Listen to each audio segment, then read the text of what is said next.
जब मैं 11 साल का था तो मैंने कहा था कि मैं वर्ल्ड रिकॉर्ड तोड़ना चाहता हूँ।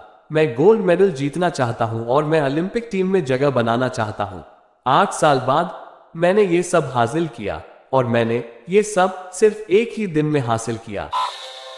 Michael Phelps, it's gonna be gold. It's gonna be Michael Phelps with his second gold medal, and Phelps with some sort of magical touch to win another gold.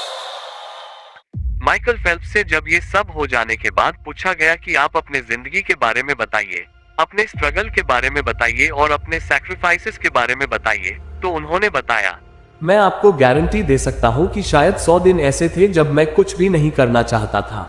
मैं पूल में रहना चाहता था या अपने बिस्तर में रहना चाहता था और बाहर नहीं निकलना चाहता था। लेकिन वे दिन थे जहां आपको उठना पड़ता था और कुछ करना पड़ता था, क्योंकि मुझे लगता है कि एक्चुअली में वही है जो गुड को बेटर से अलग करता है। महान लोग ऐसे काम हमेशा करते हैं जब वे उन्हें नहीं करना चाहते। मुझे लगता है कि सबसे बड़ी बात जो मैंने हमेशा कही है वो है नेवर गिव अप, और मैंने कभी हार नहीं मानी है और मैं चाहूंगा कि आप भी कभी हार न माने। अगर लोग कुछ डेस्परेटली चाहते हैं तो वे उसे पालेंगे। उन्हें इसके लिए हार्ड वर्क करना होगा।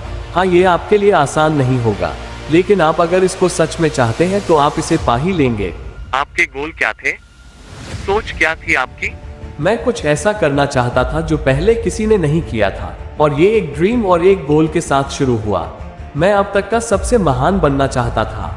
मैंने साल में वर्कआउट का एक भी दिन मिस नहीं किया था। साल के 365 दिन हर दिन मैं पानी में था, और स्विमिंग जैसे गेम में अगर आप एक दिन का गैप करते हैं तो आपको कम बैक करने में 2 दिन लग जाते हैं। ऐसा बिल्कुल नहीं था कि मैं हर रोज वर्कआउट करना चाहता था, बिल्कुल नहीं। मेरा बहुत दिन मन करता था कि बस पूल के साइड में बैठा रहूं और घर चला जाऊं। बिल्कुल, आप सबके लाइफ में भी ऐसा टाइम जरूर आता होगा, लेकिन ये वही टाइम है जो आपको दूसरों से अलग बनाता है। माइकल, अपने बचपन के बारे में बताइए। जब मैं छोटा था तो मैंने डांस पार्टीज छोड़ी है। मैंने दोस्तों के साथ हैंग आउट करने के प्लान्स कैंसिल किए हैं क्योंकि मुझे अगले दिन वर्कआउट जाना होता था। मैंने उस समय नहीं सोचा था कि ये कोई बहुत बड़ी बात है, और आज भी सोचता हूँ कि कोई बहुत बड़ी बात नहीं थी, क्योंकि सैक्रिफाइसेस जरूरी होते हैं ऐसे बड़े गोल को अचीव करने के लिए। बहुत बार तो ऐसा भी हुआ है कि मुझे डिफिकल्ट सिचुएशंस में डाला गया है, और उनको फेस करने के बाद ही आपको पता चलता है अपनी कैपेबिलिटीज के बारे में। आप मुझको ही क्यों, दुनिया के किसी भी बड़े एथलीट को देख लो, Ronaldo, Tiger Woods, Virat Kohli, Roger Federer, ये सब ऐसे नाम हैं जिनको परफॉर्मेंस करनी आती है, फिर उनको नी पेन हो या सर में दर्द, यही एक चैंपियन की निशानी होती है, क्योंकि ठीक या खुश रहते हुए सब अच्छा कर सकते हैं, लेकिन एक चैंपियन किसी भी सिचुएशन में परफॉर्म करना जानता है। जब मैंने कहा कि मैं 8 गोल्ड मेडल जीतना चाहता हूं तो स्विमिंग की दुनिया के आधे लोगों ने सोचा कि मैं बिल्कुल पागल हूं और कोई भी कभी भी ऐसा कुछ नहीं कर सकता है।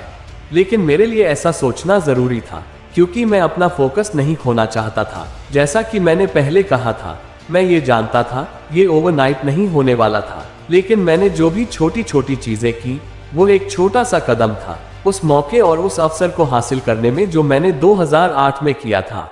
आपने इस मेडल के सपने की शुरुआत कैसे की?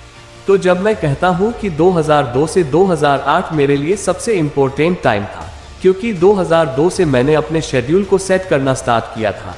मैं 4 से 5 अलग अलग इवेंट कर रहा था और साथ ही वर्ल्ड चैंपियनशिप और टीम चैंपियनशिप में रिले भी कर रहा था। लेकिन मेरा पूरा फोकस ओलंपिक्स था, क्योंकि असली सच्चाई ओलंपिक्स में सामने आती है, क्योंकि वहां बेस्ट एथलीट्स आते हैं और वहां जीतने के लिए, और यहां तक कि वहां खड़े होने के लिए भी अपने इमोशंस को कंट्रोल करना आना चाहिए, जिसके लिए मैं तैयार था।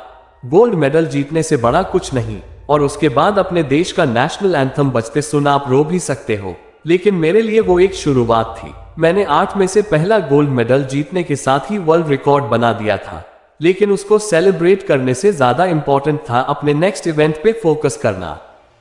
उसके लिए मुझे सही अमाउंट में रेस्ट, खाना और मसाज चाहिए होती थी, जो कि किसी और की नहीं पर मेरी ही रिस्पॉन्सिबिलिटी थी। ये पूरा प्रोसेस मेरे लिए आसान नहीं था।